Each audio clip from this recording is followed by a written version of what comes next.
afternoon, everyone, and welcome to Weedon Island Preserve Cultural and Natural History Center. Thank you all for coming to celebrate this very special place that is Weedon Island.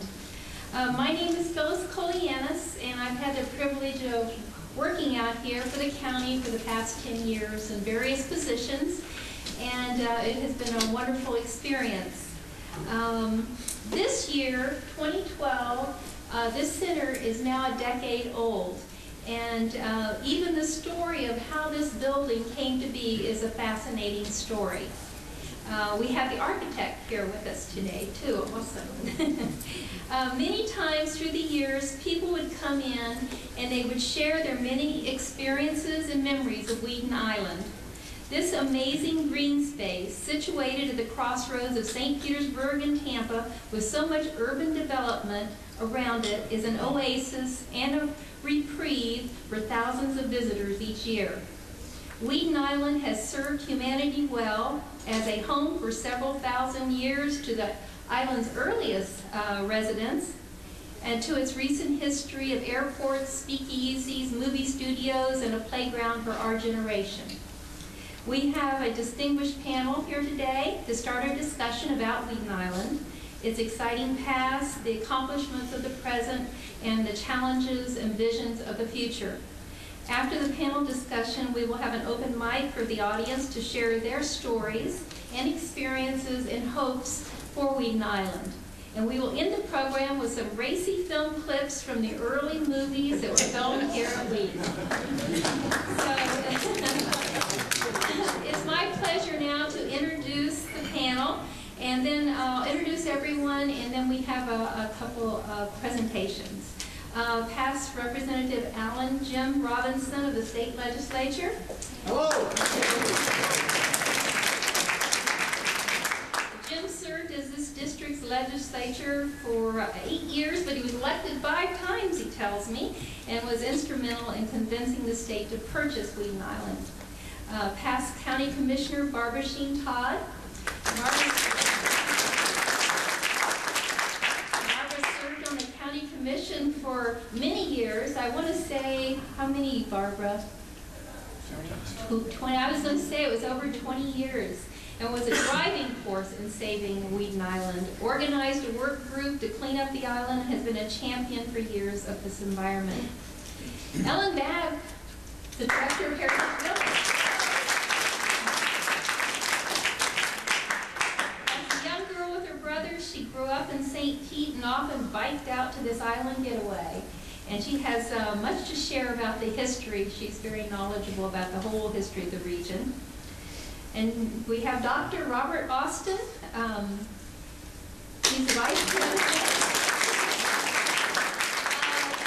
of Southeastern Archaeological Research Company, and on the executive board of our new Alliance for Weedon Island Archaeological Research and Education. I think, Bob, didn't you also grow up here in St. Pete? I did. And he was very fascinated with the rich archaeology of this island, and finally decided to become legal and made it his profession. Before we start, we have the staff of Representative Larry Ahorn's office, Ashley Overin, who would like to present a tribute to Jim Robinson, who once represented the same District 51. Thank you, Ashley.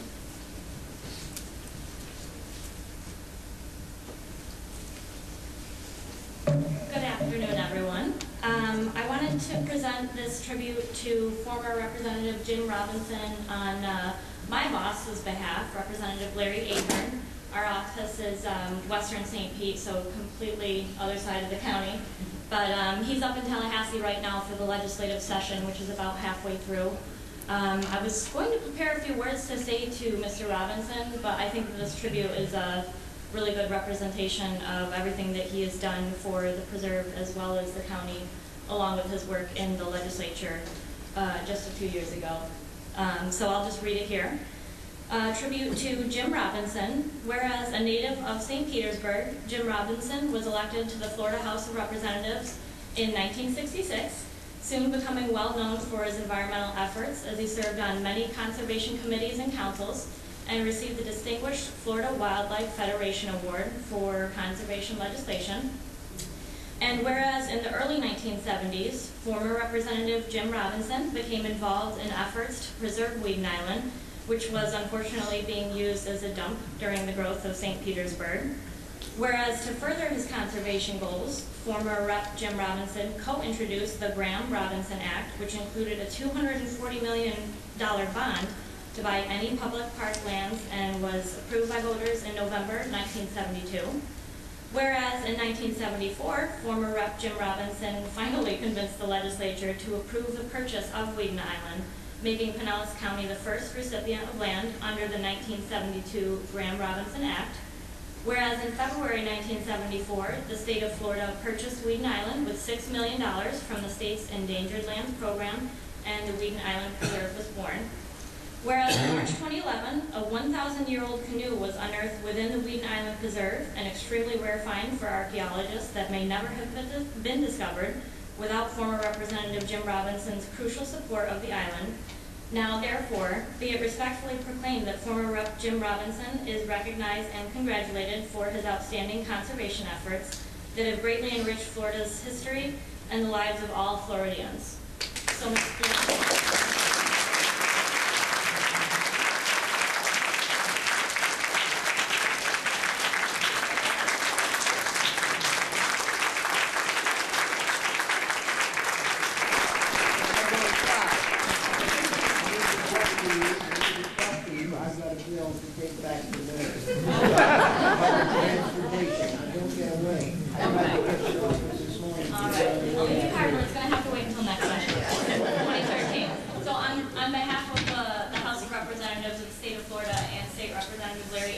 Mr. Robinson, thank you so much for your efforts here.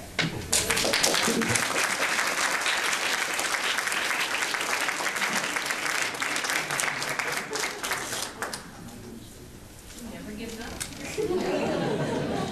That's great. Now I would like to introduce Robert Kirstein, past president of the Friends of Weedon Island, who has a tribute to present to Barbara Sheen Todd for all of her extraordinary efforts and dedication to Weedon Island. And while I'm on that line, I also want to thank the Friends of Weedon Island for the wonderful refreshments we have.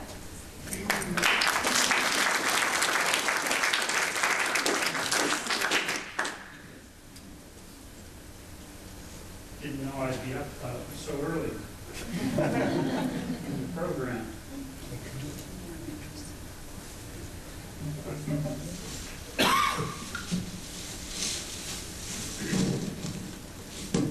Barbara, if you would come up.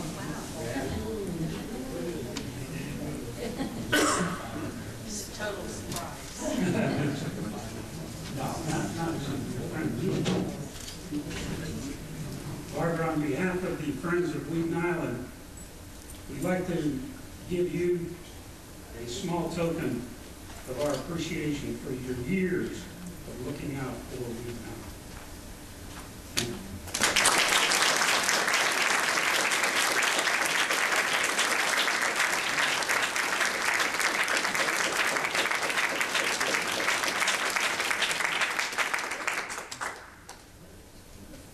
Well, I know I'm going to get to tell you some of the story from the perspective I've been honored to share, but I've got to tell you that what's happened in Weedon Island hasn't just been because of me.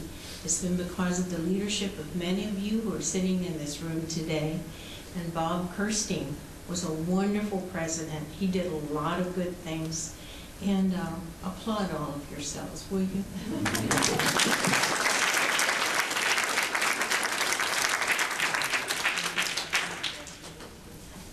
I'm going to hand this mic to Jim, and it's your turn. Thank you.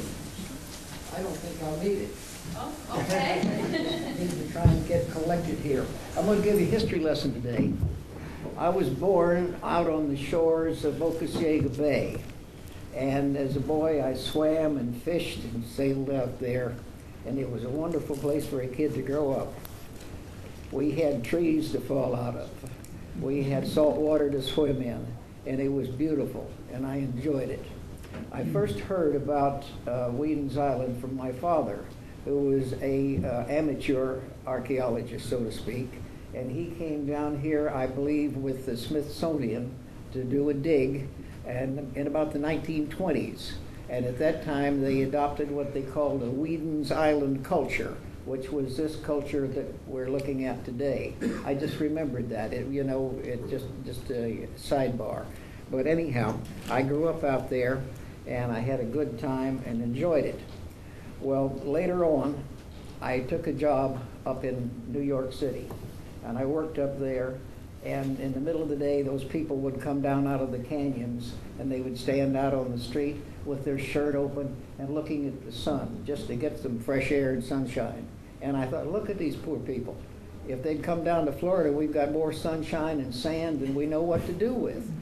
And so that's the reason Florida has grown so fast. I'm not a great one on history and dates, but when I was a student at Pasadena Elementary, I remember that the population of Florida was 1.5 million people. Wow. 1.5 million people. Where are we now, 18 or 20 million? That's how fast we've grown and how people have come down here.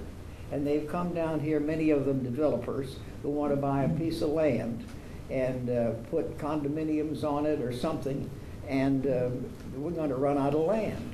Well, later on, I took a job with the Southern Bell Telephone Company, and I traveled all over the state of Florida selling ads in the Yellow Pages. And I went to all 67 different counties and saw the different parts of the state. And I thought, you know, we're going to grow so fast, there won't be any public lands any place. So I got the idea of buying lands. Now, I was the Republican, and Bob Graham was the Democrat. We both together in the House at that time. And so I went to Bob, and I said, Bob, we ought to do something to buy some land before it's all gone. The developers are going to get it, and I don't know what they're going to do with it, but we need to do something. And he liked my idea, and he said, well, let's get some land and call it environmentally endangered lands. And we said, that's not going to work, because these pork choppers, as we call them, the people that lived up in North Florida, endangered land, what in the hoot is that?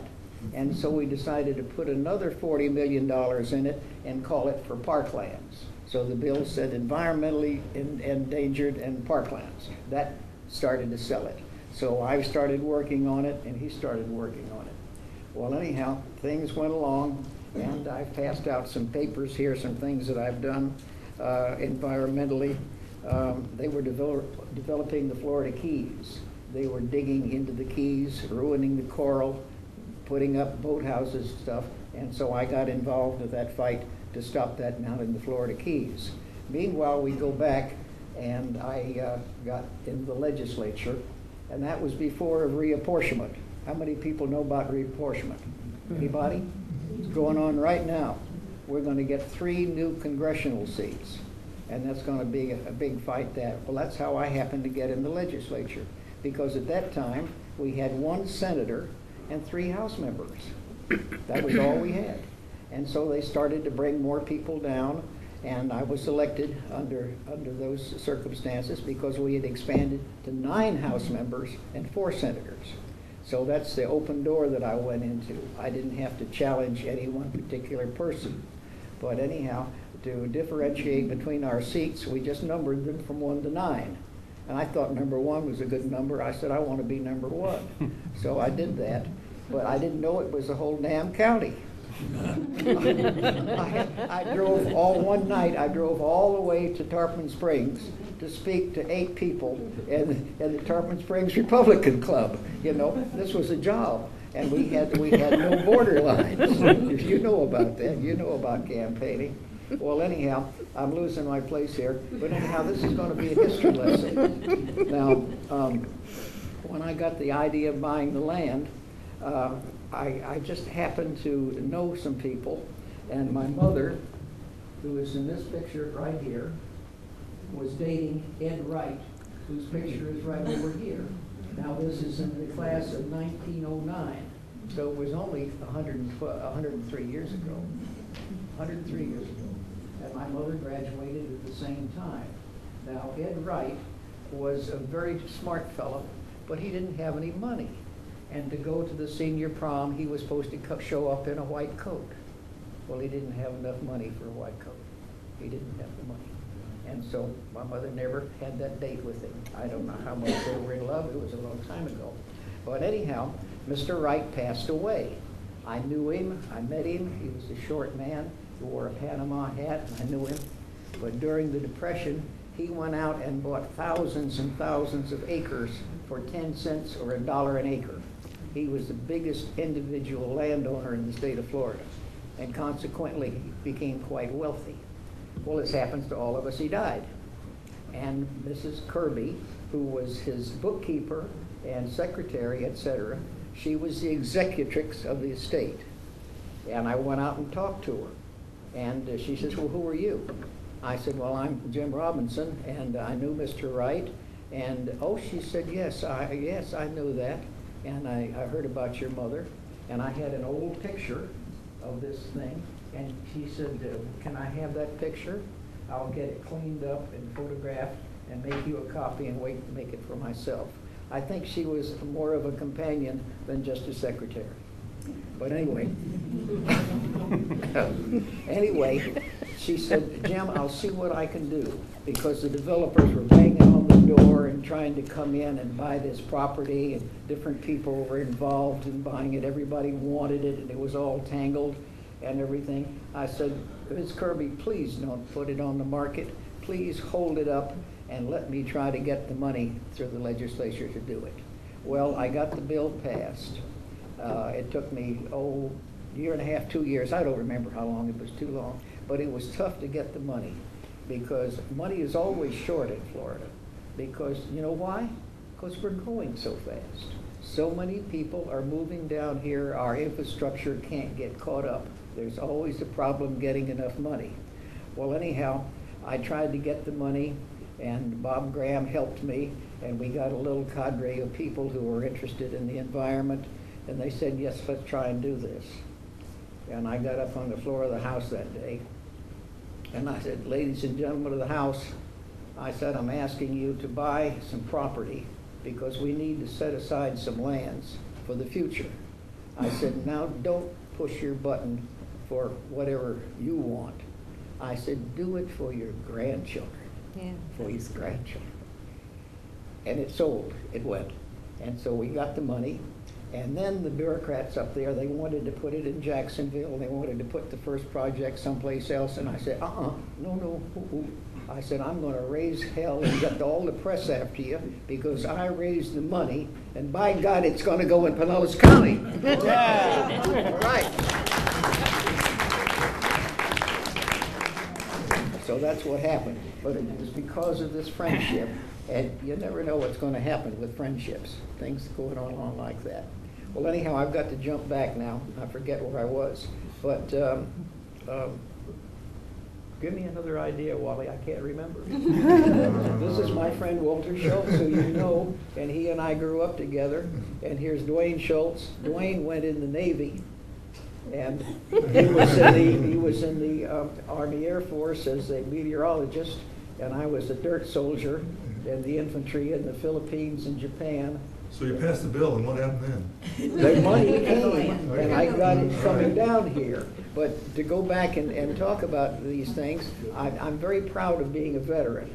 And I wouldn't be here if a Democrat president named Harry Truman hadn't dropped the atom bomb. That saved my life, because we were all ready to invade Japan when, thank God, that happened. So, we Democrats and Republicans have to work together. And that's what's wrong in Tallahassee and in Washington right now. Anyhow, moving on.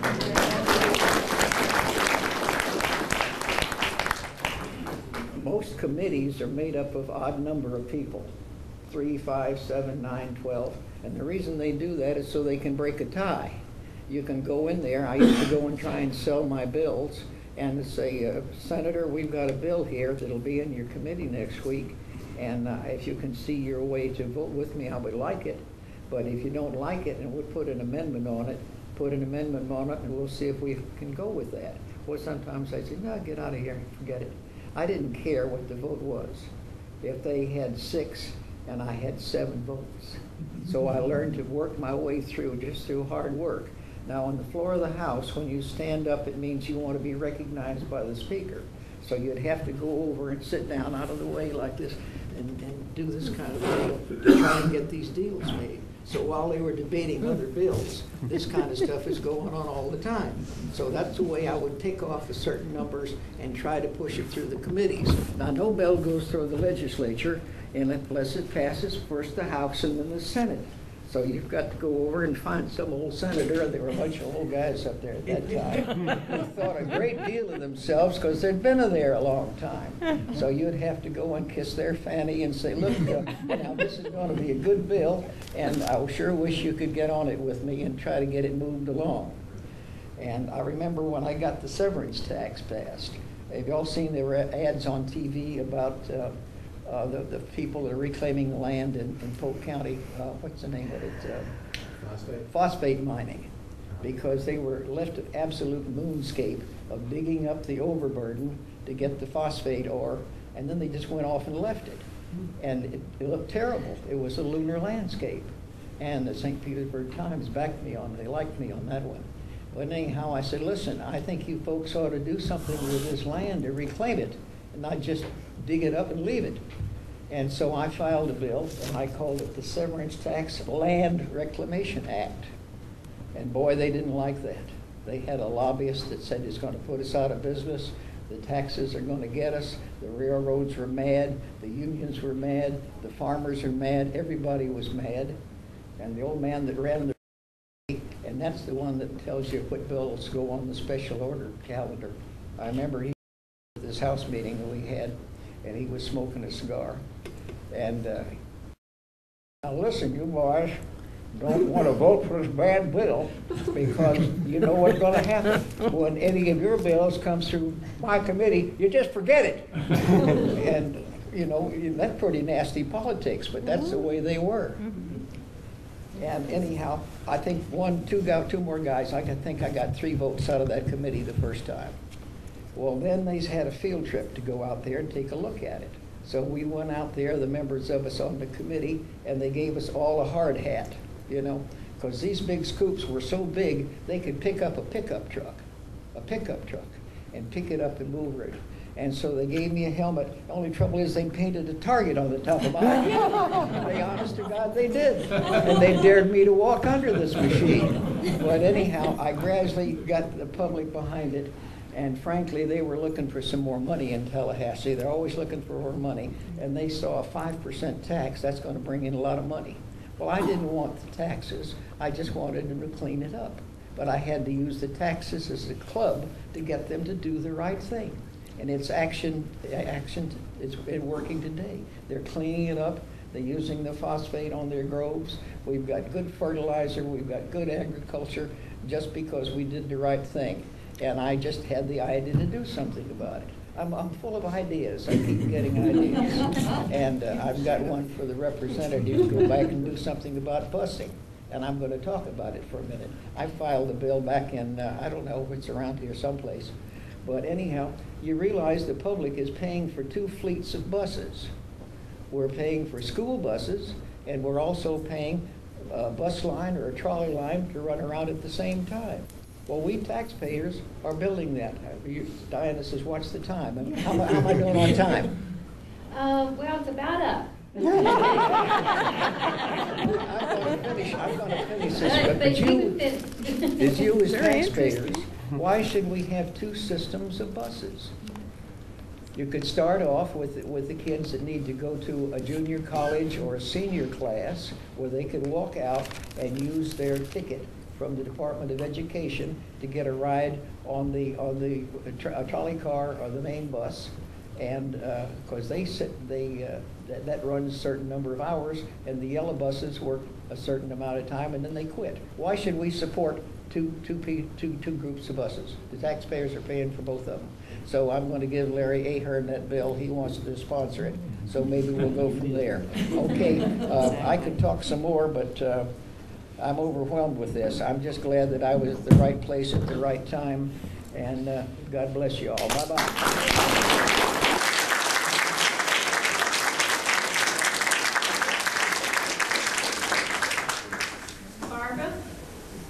I'm going to mic because I want to make sure I reach all of you, and some people tell me I have a soft voice.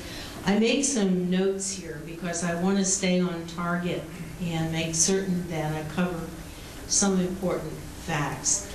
There are many people who should be in this room today who are not in the room that have a lot to do with picking it up after this wonderful man secured the legislation to buy Weedon Island. And I'm going to tell you, like Tom Muntz, Connie's not here, Connie Cohn, I'm going to tell you a little bit about some of these folks and what they did. I learned a long time ago in my life that you never do anything yourself. It takes having people working together because they believe in the same goal. No one person can ever do it. I mean, I'm honored that I got this, but I guarantee you that I would not have been able to accomplish anything by myself. And that's the story I want to share with you in the next few minutes. You know that from reading all of this information that Weedon Island has been around for at least 5,000 to 3,000 of what they call the middle archaic period. You know there was a movie theater here. You know there was an airport here. And I'm going to take you up to the time in the 1980s when I was first elected to the county commission and wanted so much to get involved in the community. My late husband, Tom Todd, and I were appointed to the Sesquicentennial Committee for the city of St. Petersburg. I don't know what that is, 60 years? Anyway, we were on this committee and we were supposed to come up with some brilliant ideas to memorialize the history of St. Pete. So we suggested that perhaps there should be an education center on Weedon Island. Now that was the idea, just some little center where children and people could appreciate the environment here. And so Tom had, well, what the city did, which is what always happens. When you volunteer an idea, usually the people you volunteer it to say, good, make it happen.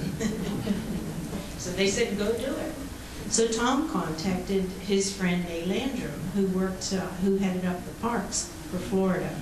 A wonderful man, a good heart, and he wanted to do the right thing. But he came up with an idea that didn't sit well with most of us, even me, and it upset me because he wanted to call the area, in fact it was published before we really had deep discussion, as declaring Weedon Island a recreational park. Well, you can imagine. You can only imagine how everyone reacted to that. What? A recreational park? This is preserved. We can't do that. And there was a huge article in the St. Pete Times about it. So I got the article, Sharon Joy, like you often do, and tried to find who the people were that were concerned, because people who spoke their feelings about this obviously would be the people that should get together and do the right thing. So I called Connie Cohn, and I called Tom, and I called some of the other people, Roy Harrell, and said, let's get together and see what we can do to come up with a management plan for Weedon Island that the state will approve and that will really give us more than just a bunch of weeds. Now there's more than a lot of weeds here. Obviously there's a lot of history, there are Indian mounds, there are fishermen who are coming here and enjoying it. And in fact, there was even a marker measuring the number of people who would come down that old dirt road, over 10,000 people, but no facilities for them to use. They'd find old cars here, dumps, as someone mentioned earlier, a lot. This area was not really appreciated in general. So with our group, we pulled together, we had Connie Cohn, and I'm sorry she's not here today because she's a real leader. She was on the St. Petersburg City Council. We had a Native American named Blue Sky, and a great guy because, you know, the Native Americans would come here all the time and they'd have their sweat lodges and they'd have religious ceremonies even today because there's a special feeling with the Indians with this piece of land. We had the archaeological organization because we knew that there were Indian mounds here and middens, and in fact one time when some of us flew over the land in a helicopter, we saw people digging up water wells. We knew that Florida Progress, which was then not called Florida Progress, but that's what we refer to it now, owns a lot of the land that's part of Weedon Island. So we put their attorney on this special committee, and we put a member of the archaeological group, someone from history, someone from Audubon, you remember Mamie Durham and some of those folks, because we felt that the environmentalists certainly had a lot to offer. Tom was on the committee, Roy Harrell, who represented Swiftmud, Jake Stowers, and there are many people I can't even remember all of their names. I know you may remember Keith Thompson. He was not in the original group. There was another lady who managed the island and was transferred. But Keith himself, for those of you who knew him, did a lot of work for Weedon Island and developing educational programs. But anyway, this cadre of folks was the original Friends of Weedon Island. The people who first objected to the recreational area, other citizens who expressed concern, and organizations that had a lot of knowledge and insight as to what Weedon Island had and could offer to our population. From all of those discussions, we, the Friends of Weedon Island, developed a management plan. We worked with the staff of the city and with the county and with Swiftmud and with Florida Power, Progress Energy, and with many others to develop a management plan. We flew up to Tallahassee several times and presented it to the governor and cabinet. They agreed to do it. At the time when we had our discussions, much more came out of it. That was only the first step. Because as I said to you in the beginning, when you work with other people, you develop bonds and friendships. When we first started out, Florida Power was talking about, well, we have this piece of land, and we're going to put a coal plant on it. Well, I can't tell you the feeling in my stomach wasn't too good, and I know a lot of others weren't happy about that. But as we got to know the individuals in Florida Power, they worked with us in forming the 501c3. And eventually, what came out of all of these relationships, Progress Energy gave Pinellas County government a huge environmental easement for us to manage, which included a lot of that land that no longer is going to be developed for a coal plant, and that included many of the other areas where the Indian Mounds are, because much of that land is on their ownership. We got a relationship with Swiftmud. Swiftmud picked up the traces, and they're the ones that built the towers and the boardwalk. And of course, this land is in the city of St. Petersburg. St. Petersburg did their share. They put in the sewer lines, and they helped build the road. And Pinellas County and the state reached an agreement whereby the city, I guess there were at least 4 agreements from Florida Progress and a couple from the state, whereas we manage now, we being Pinellas County, manages the land overall. And we built the gatehouse.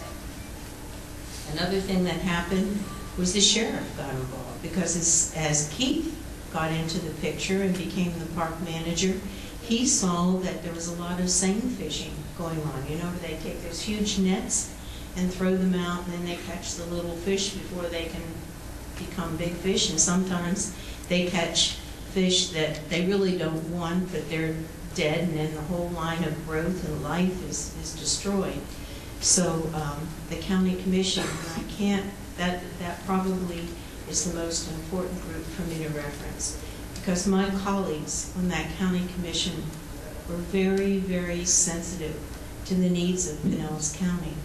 And each of those commissioners saw the need and recognized the need to get involved with Weedon Island, to develop it in an environmentally sensitive way, to preserve its culture and its history. And with that in mind, they also bought, in addition to the property that was leased to us, in addition to the property that was given to us by Progress Energy to manage, they bought additional acreage with several $1 million, about 47 acres that, let's see, It was key, and it could have been developed with many homes, and which would be nice to live out here. But it was important that the commission made that decision.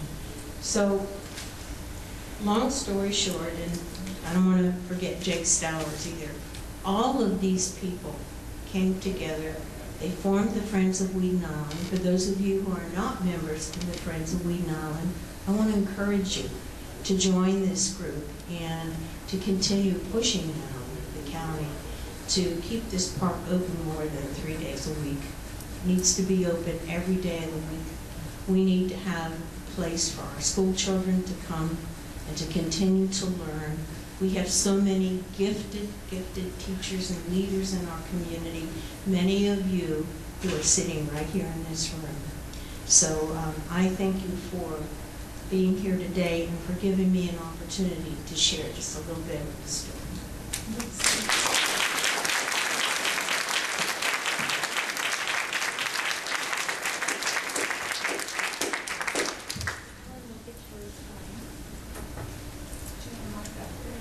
Yes, I do.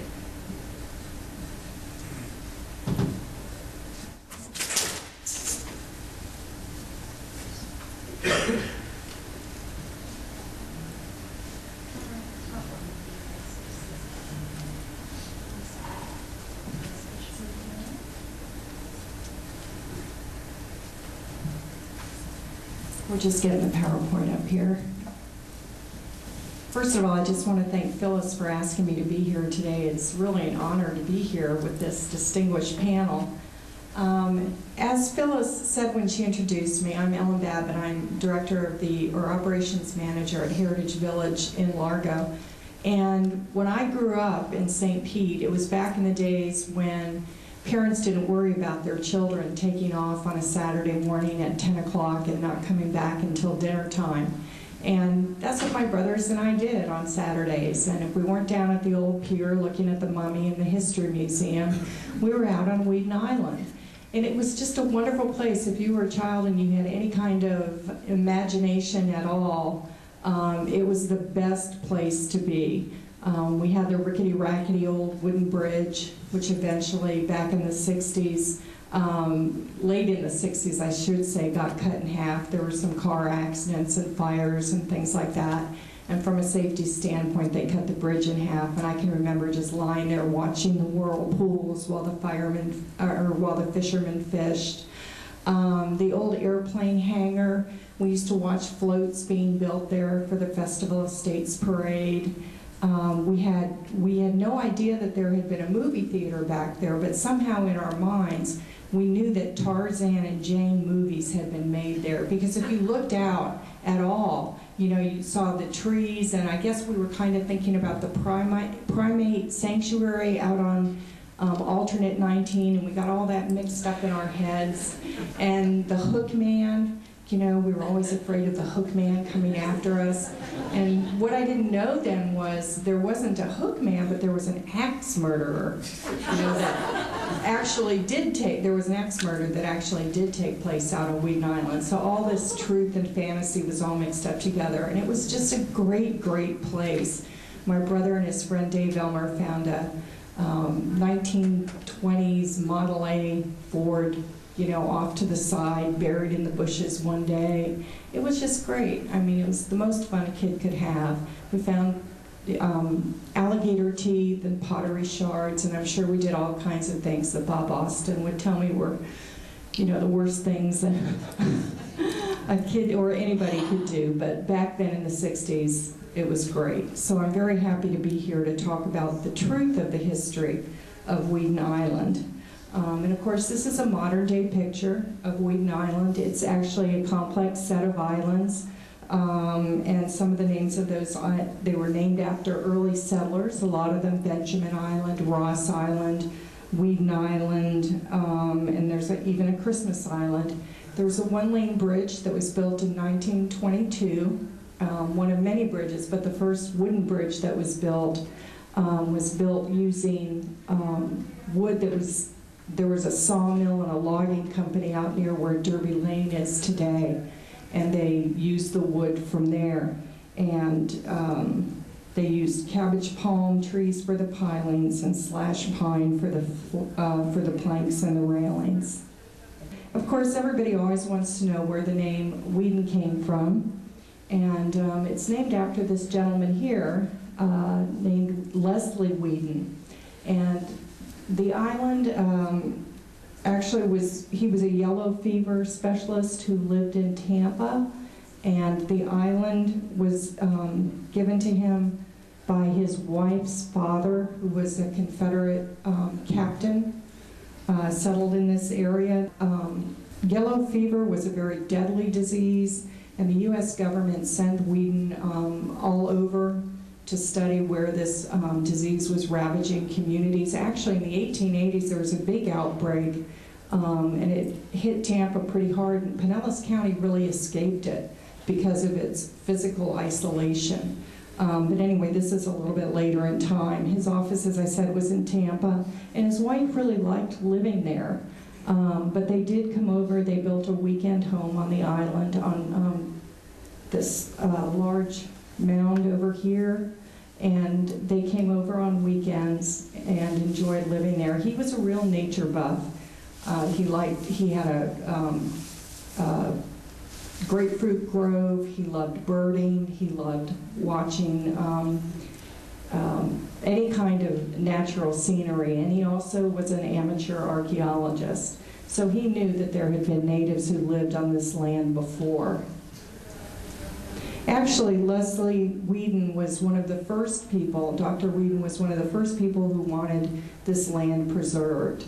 But he went to the Department of the Interior and they rebuffed him, and so he ended up selling most of his land, in fact almost all of it, to a man by the name of Eugene Elliott.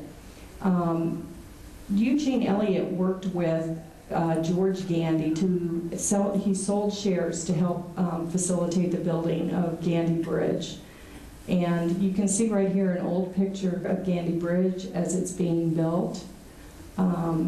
Over here you can see some of the things that Elliott had envisioned for Weedon Island: an observation tower, a big park, a yacht club, a hotel site, gentlemen's estates. And all of this, he needed the bridge really to bring people in, because again, Weedon Island was very, very isolated, and you really needed something to bring people over this way. I think Gandy Bridge ended up cutting the mileage from Tampa to St. Pete from something like 43 miles to 13. The day that, I love the story, the day that Gandy Bridge opened in 1924, it was the largest toll bridge in the world. It was 75 cents to bring your car across, and of course the tolls didn't get lifted until World War II because you had to have access for the workers to get back and forth across Tampa Bay. But there were 13 state governors, and the governor of Florida cut this symbolic flower ribbon, and then they asked George Gandy to get up and say a few words, and he stood up there and he said, "The bridge is built." And that was it. Those were his flowery remarks. Okay, this man in the upper corner is the developer who helped raise the money to build the bridge and who bought Leslie Weedon's land. He's a man by the name of Eugene Elliott, and if I had an hour more to stand up here and talk, I would tell you about all the flamboyant developers that were also politicians and early salesmen in St. Petersburg. Every con in the world was going on in early St. Petersburg. There was a guy by the name of Bill Alligator Carpenter. He's one of my favorite, then I'll get back to Eugene, but he actually carried an alligator live on his car 4 months across the United States with a sign on his car that said, "Follow us to St. Petersburg, Florida, the Sunshine City." And at the end of the day, he would just set up camp and he'd do alligator wrestling. The alligator's name was Trouble. I mean, this is a true story, you know, and hand out brochures about the Sunshine City and then drive back. But, and he was only one, but Elliott really would give this guy a run for his money. He really wanted to build this development and have all kinds of amenities on Weedon Island. And so, but he needed, again, people to get out there. Well, he's got the Gandy Bridge, he can get people out here.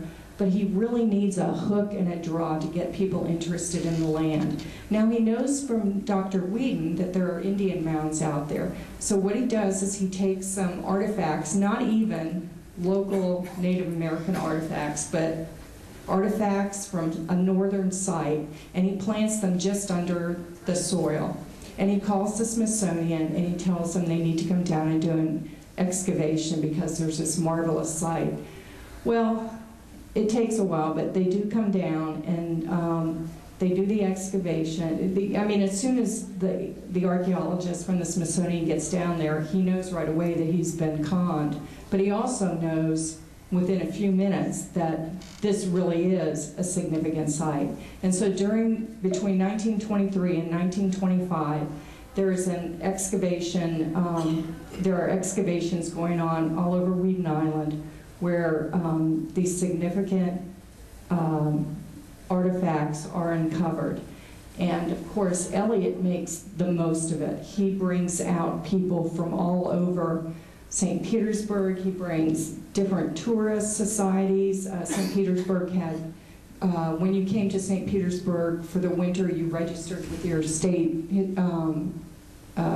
tourist society. He would bring these groups out, just everybody that he could reach, and take them up here on this observation tower that was built on top of Dr. Weedon's house so they could look out over the land and see how beautiful it was and how great the bay was.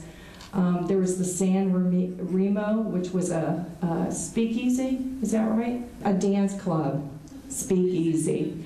And of course, this is during the Prohibition. So what better way to sell land than to get people drunk and, you know, walk them around the property and see what you could sell. This is also where the axe murder took place during this period of time. One of Eugene Elliott's friends was murdered, and there was a fire in the shed where he was murdered, and the sheriff arrested the African-American gentleman who reported the murder. And he was accused and sent to jail. He spent 2 years in jail before the Supreme Court released him, and the murderer was never found. So of course that was the hook monster of my childhood. But there really was in fact this murder that took place out there. And supposedly, you know, we heard all other kinds of things when we were kids, you know, about bootleggers and things like that, but apparently that was also true. There were all kinds of bootleggers that went out here and both to sell to Elliot and also, you know, fighting against each other for business. Here's some more Weedon Island archaeology going on. Again, these were very big deals, particularly on Sunday afternoons after church. You know, get dressed up, go see what's happening out at Weedon Island.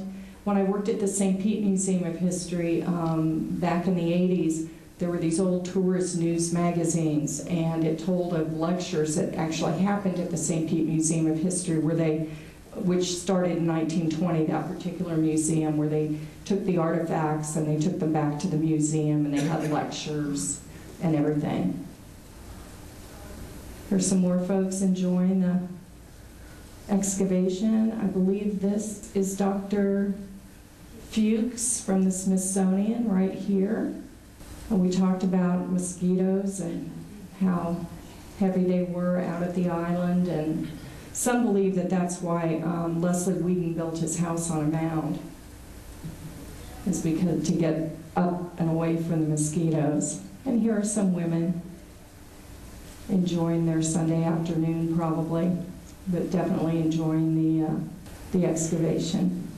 And here are some pieces of pottery, and I know, Bob, you'll probably be talking a little bit more about these, but just beautiful pottery, both utilitarian and ceremonial pottery that was found out there. And here's the Fuchs map, Dr. Fuchs map, the lead archaeologist from 1924, and you'll see why Weedon Island is spelled the way that it is now. Dr. Weedon's name was O-N, but when Dr. Fuchs wrote his journal articles and on maps like this, he spelled it E-N. So everything from that point forward has spelled Weedon Island with the E on the end. Elliot wanted his Weedon Island to be the Riviera of Florida.